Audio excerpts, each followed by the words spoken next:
Bueno, pues muy bien, hermanos. Vamos a comenzar hoy. Recordamos que estamos transitando el camino o los caminos de nuestra vida, ¿verdad? A la luz del Evangelio. Y decíamos al principio que al recorrer el camino de nuestra vida tenemos que comenzar desde nuestra historia. Tenemos que comenzar reconociendo lo que somos, lo que hemos vivido y además reconocerlo con ojos de misericordia, ¿verdad? Ver nuestra historia como historia de la salvación, dejar de recriminarnos las cosas malas que hicimos en el pasado, dejar de llorar por las cosas malas que nos pasaron, dejar las cosas pasadas que nos pesan atrás, incluso verlas como momentos también donde Dios estuvo con nosotros y de donde Dios nos sacó y nos trajo hasta acá para ser lo que hoy somos, hombres y mujeres nuevos, hombres y mujeres resucitados. Pues estuvimos viendo primero el camino de la seducción, el camino del enamorarnos de Dios, el camino de dejarnos enamorar también por Dios. Luego estuvimos viendo el camino de la ternura, el camino de la misericordia, el camino de la búsqueda y hoy vamos a reflexionar sobre el camino de la alegría. Y es que no podemos hoy hablar de otra cosa sino de la alegría de la resurrección, de la alegría que nos da el saber que nosotros también vamos a resucitar con Él. Yo soy la resurrección y la vida, el que cree en mí, aunque haya muerto, vivirá, y el que está vivo y cree en mí, no morirá para siempre. Son palabras de vida y de resurrección para cada uno de nosotros. Una de las curiosidades que tenemos de la resurrección es, en los 4 evangelios aparece el episodio de la resurrección y los 4 tienen muchísimas cosas en común. Por eso me gustaría que lo leyésemos y poder entonces compartir un poquito desde estos evangelios, desde estos pasajes de la resurrección para comprender un poco mejor el hecho, el gran acontecimiento de la resurrección y de ver cómo nosotros también lo podemos vivir.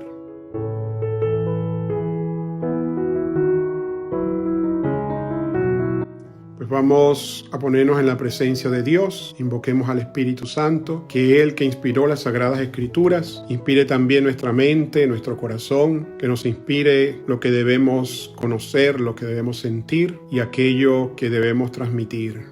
Gloria al Padre, al Hijo y al Espíritu Santo, como era en el principio, ahora y siempre, por los siglos de los siglos. Amén.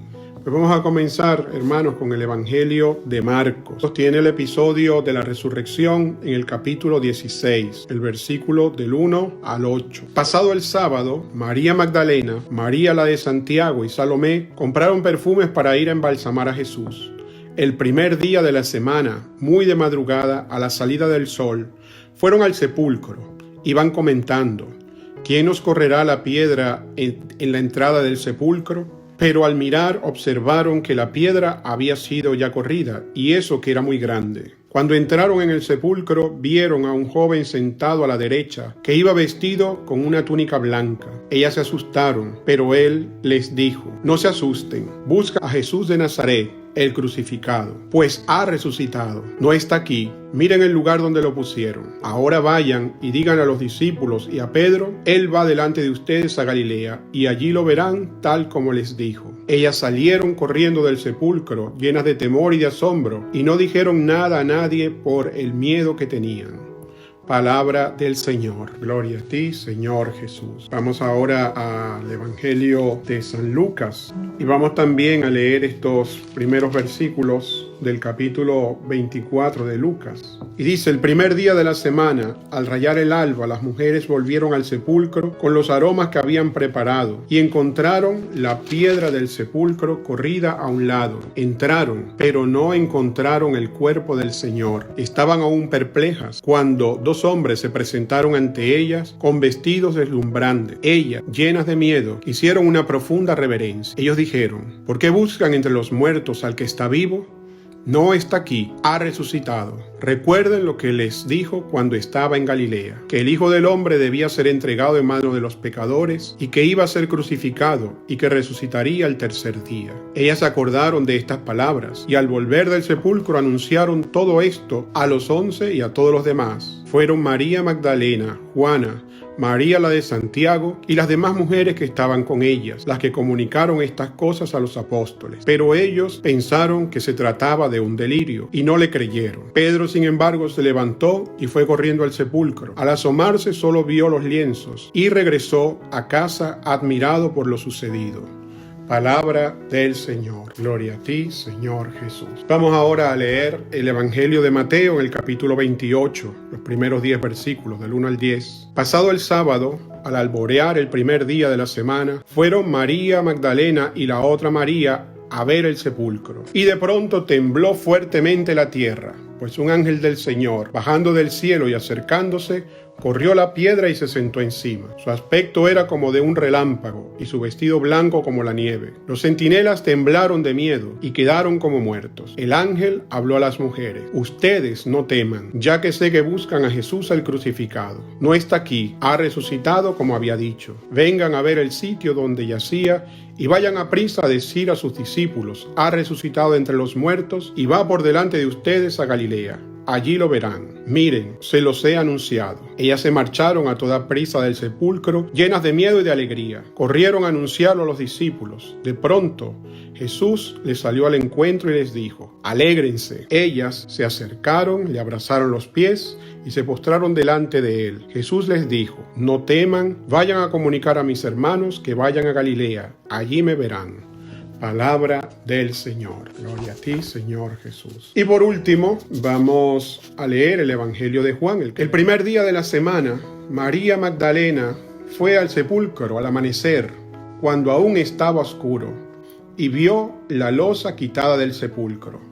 Echó a correr y fue donde estaba Simón Pedro y el otro discípulo, a quien Jesús amaba, y les dijo: se han llevado del sepulcro al Señor y no sabemos dónde lo han puesto. Salieron Pedro y el otro discípulo camino del sepulcro. Los dos corrían juntos, pero el otro discípulo corría más que Pedro. Se adelantó y llegó primero al sepulcro, e inclinándose, vio los lienzos tendidos, pero no entró. Llegó también Simón Pedro detrás de él y entró en el sepulcro. Vio los lienzos tendidos y el sudario con que le habían cubierto la cabeza, no con los lienzos, sino enrollados en un sitio aparte. Entonces entró también el otro discípulo, el que había llegado primero al sepulcro. Vio y creyó, pues hasta entonces no habían entendido la Escritura, que él había de resucitar entre los muertos. Palabra del Señor. Gloria a ti, Señor Jesús. Qué hermoso estos pasajes del Evangelio, hermanos. Qué emocionantes, qué impresionantes, cómo la resurrección estuvo marcada por grandes prodigios. Y vemos que los 4 evangelios tienen muchas coincidencias, lo que quiere decir que fue un testimonio que desde el principio de las comunidades cristianas, desde el principio de nuestra iglesia, ha sido una narración que fue pasando a las comunidades cristianas con mucha fidelidad, tal cual como los apóstoles lo habían vivido. Y por eso, pues a lo largo de los años, pensemos que los evangelios fueron escritos en años diferentes, como cada uno de ellos coincide en muchas de sus partes. Lo primero que deja claro los 4 evangelios es que fue el primer día de la semana, bien de madrugada, el primer día de la semana. ¿Cuál es? Y deberíamos preguntarnos, ¿cuál es el primer día de la semana? El primer día de la semana es el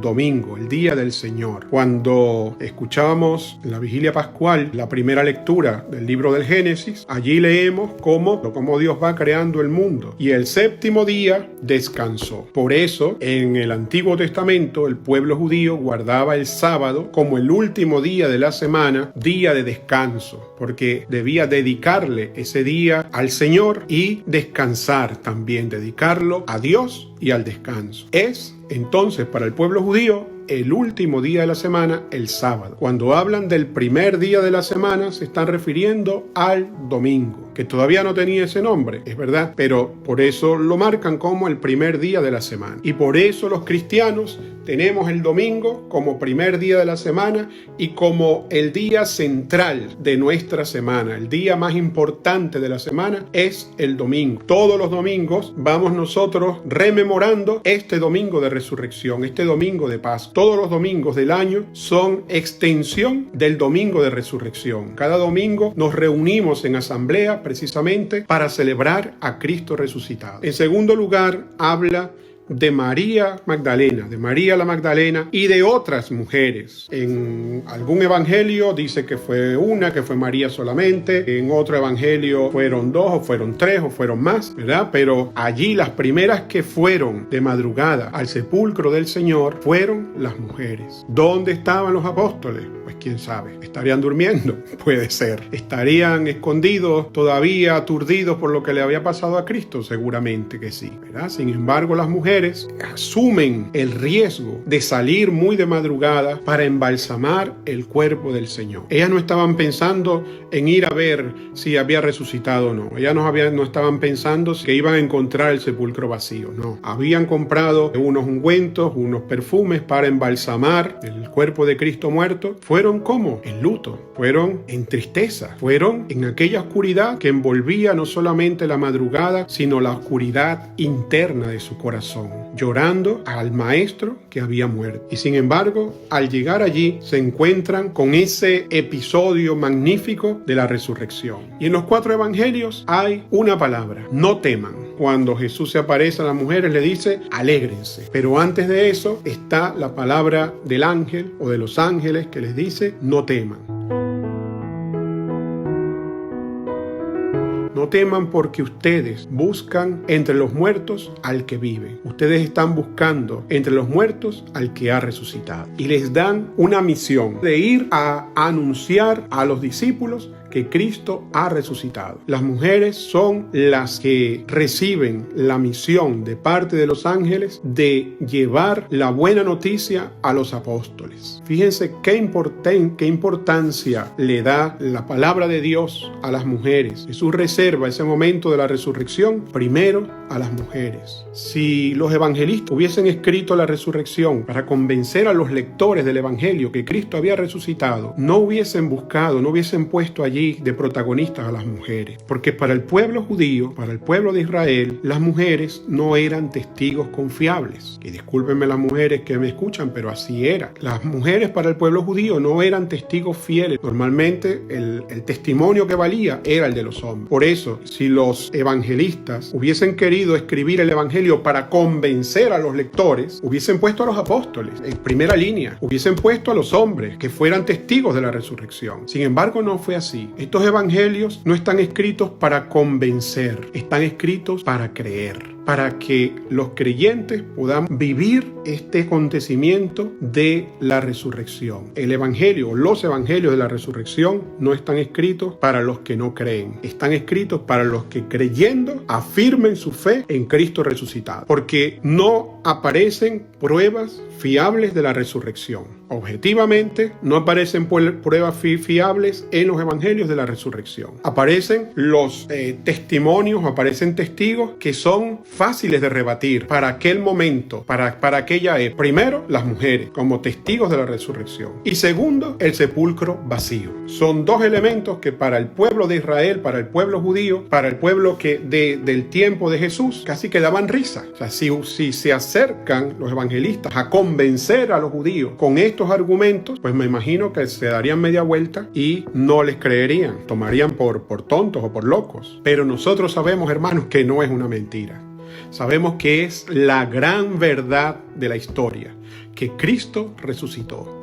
Y prueba de eso son el testimonio de las mujeres, prueba de eso es la tumba vacía, y prueba de eso son, además, nos dice que testigos también fueron los soldados que estaban allí y que vieron aquel portento de la resurrección. Claro, eran soldados romanos y no iban a dar testimonio de Cristo, no iban a dar testimonio de que había resucitado. Por eso entonces el ángel le dice a las mujeres: vayan deprisa. Y las mujeres, en respuesta de eso, ¿qué hacen? Van corriendo a anunciarle a los apóstoles que Cristo ha resucitado, que el sepulcro está vacío. Ese es el gran anuncio: el sepulcro está vacío y un ángel nos ha dicho que Cristo ha resucitado. Y salen corriendo. Entonces, en un evangelio dice que es Pedro, en otro evangelio dicen que es Pedro y Juan. Llegaron al sepulcro, dice el evangelio de hoy, que Juan llegó primero, o el otro discípulo llegó primero, corría más que Pedro. Sin embargo, dice, se agachó, vio, pero no entró. Muchos de los biblistas que saben de esto dicen también que es un signo que ya se denota como aquello que Jesús había dicho, que tú eres Pedro y sobre esta piedra edificaré mi iglesia, como entonces los discípulos sí lo habían entendido y como entonces ya desde este momento se ve cómo le van dando la preferencia a Pedro, cómo le van dando el primer lugar. Y allí entonces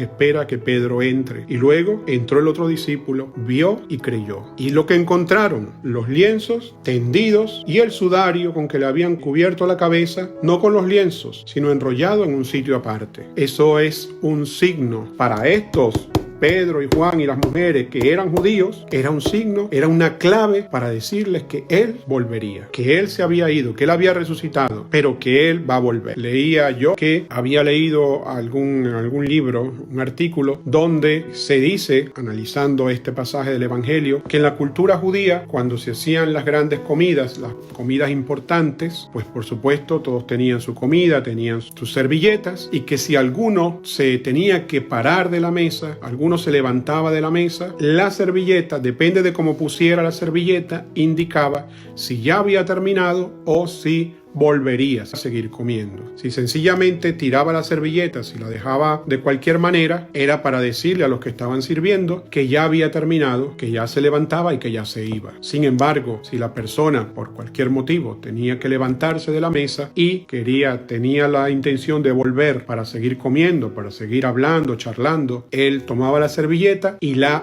doblaba o la enrollaba y la ponía allí junto al plato para indicar entonces cuando se iba, indicar a los que estaban sirviendo que no recogieran la comida, que no recogieran los platos, porque pues él volvía a cenar. Volvía a seguir cenando, compartiendo la mesa. Qué bonito cuando este Evangelio de Juan tiene ese detalle. Los lienzos tendidos, pero el sudario aparte, doblado, enrollado, en un lugar aparte, diciendo Jesús que va a volver a cenar con nosotros, que va a volver a la gran cena, que va a volver a compartir con nosotros, que ha resucitado, que se ha ido, que no está allí, que el sepulcro está vacío, pero que ciertamente volverá y volverá a compartir la mesa del reino con su iglesia. Qué hermoso este pasaje del Evangelio y este signo que a veces pasamos por alto, ¿verdad? A veces el no conocer esta cultura judía que nos lleva a obviar a veces muchos detalles que son muy ricos y que dicen mucho en el Evangelio. Puntos a resaltar de estos evangelios, hermanos. Primero, la fidelidad de las mujeres. La fidelidad, la delicadeza, prestancia de aquellas mujeres de ir muy de mañana a embalsamar el cuerpo de Jesús muerto. En segundo lugar, la escucha de Dios que le habla a través de los ángeles y de la capacidad de respuesta. Entonces, de ponerse en marcha, de dejar allí todo lo que habían traído y de ponerse en marcha de vuelta para ir a anunciar a los discípulos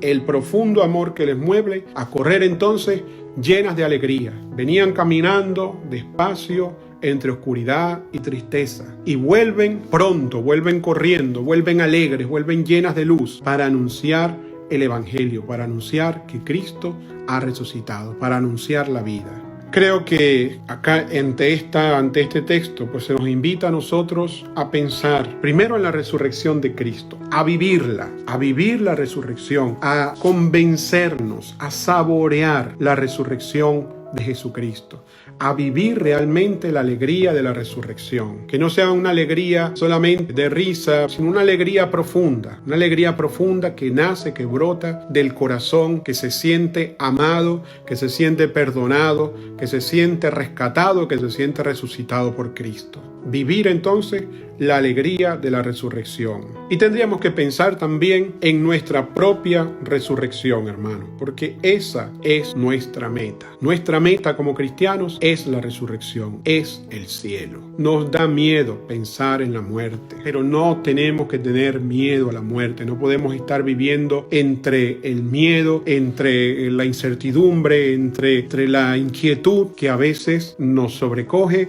que a veces nos invade, y de vivir así como vivir o no vivir más bien por el miedo que paraliza, el miedo que no nos deja entonces movernos. No, hemos sido creados para la vida, para esta vida, para ser felices aquí y para la vida eterna, para la vida resucitada. En Él todos vamos a resucitar. En Él vivimos, nos movemos y existimos. Y en Él vamos a resucitar todos.